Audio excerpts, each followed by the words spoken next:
Thank you for choosing the SNL Fan Podcast, and I'm your host, just some guy named Jay.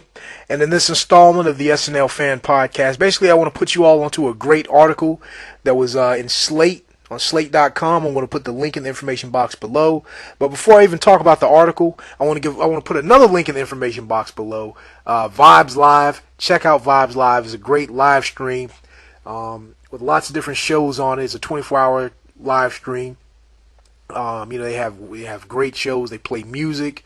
They play rap, R&B, gospel. They have a lot of great little talk radio segments as well, where they have great discussions, debate topics, talking about what's going on in the community, talking about what's going on in entertainment and news and things like that. Also giving people great advice on how they can make improvements to their lives, things like that. Definitely check out Vibes Live, and also check out look up Robin Lynn, who is the program director and producer of Vibes Live. She also hosts different shows on Vibes Live. She's also the producer of other blog talk radio shows and things like that.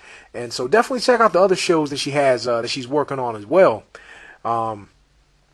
She produces a lot of great content, a lot of great audio content, so definitely check out her stuff and check out Vibes Live. All right, now check out this article. The name of the article, and I'm going to put it in the link in the information box below because it was hard for me to find.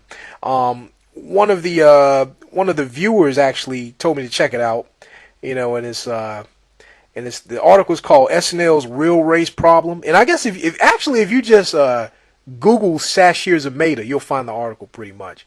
And it's written by Tanner Colby. And I'm gonna put the link in the information box below.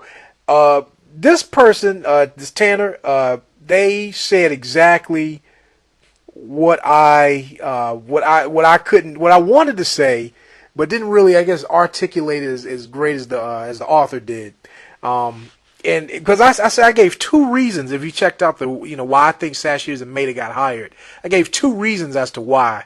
Well, actually, the second reason, you can just break that down into three separate reasons itself. One of the reasons I said Sasheer Zamata got hired is because, what was the first thing I said?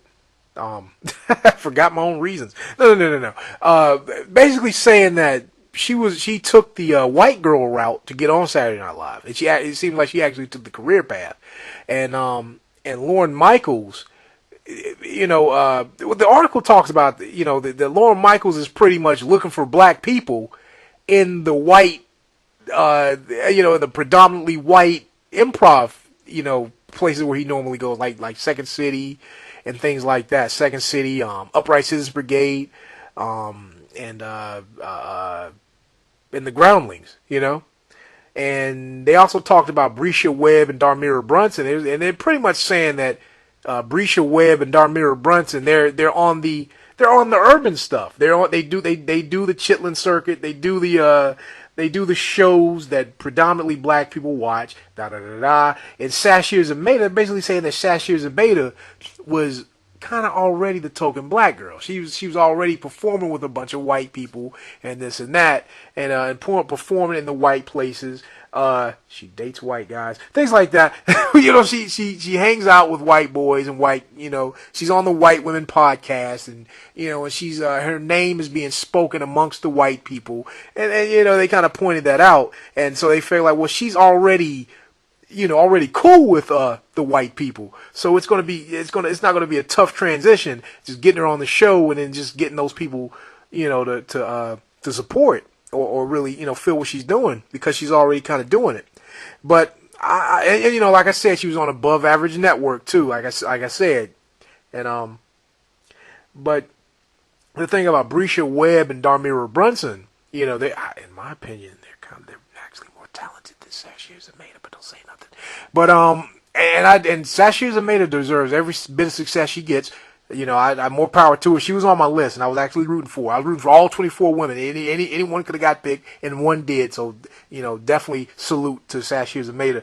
But Darmirra Brunson and Bresha Webb, they're not really known in the white circles like that. They're on the Tyler Perry circuit.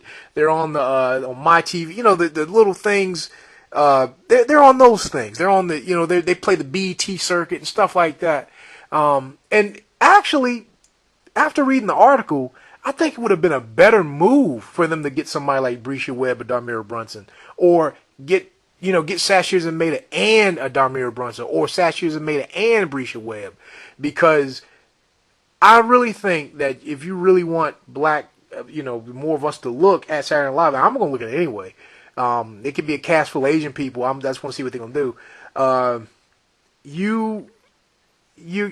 They should have got one that's going to actually draw that audience, draw that urban audience, And I don't think Sasheer Zamata is pretty much like having Tim Meadows in the cast, and Tim Meadows is a great guy, and I'm not saying anything. And I'm not saying these people are like they're Oreos or anything like that. No offense. I'm not trying to say that. I'm not trying to say, but it's like I said, it's like hiring Wayne Brady. It's like, well, Wayne Brady recently, he's been on a lot of black and a lot of African American programs lately. So I guess that's not even a good example anymore because Wayne Brady's kind of, he's getting that black fan base now. But at first it was strictly kind of mostly white people was checking for him because, well, he does improv.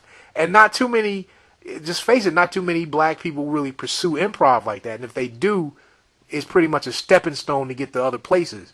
A lot of, there's not too many like professional, Nyima Funks that are out there who just pretty much make a name just doing improv, But like I said, let me get back to my main thing of the article.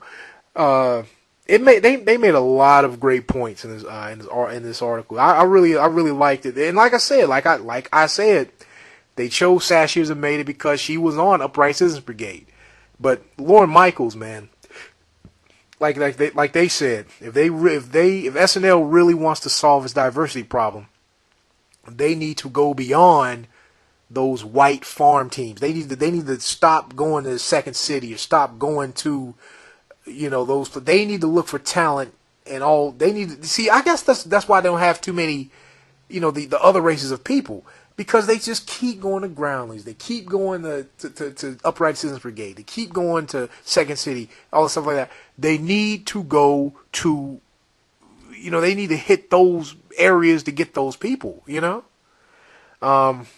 I mean, there's a lot of things I want to say about this article, but you guys have to read it for yourself. And they also talk about a lot of the past African American SNL cast members. They talked about the ones that weren't really successful. They broke it up into three categories: the disgruntled, the washouts, and the walk-offs. That's category A. Category B is the ones who stuck it out, and then category C is Eddie Murphy, because they're basically saying Eddie Murphy stands alone. He's an anomaly, which he is. Eddie Murphy kind of, but the ones who stuck around, they kind of made a good point about the ones who had success on the show.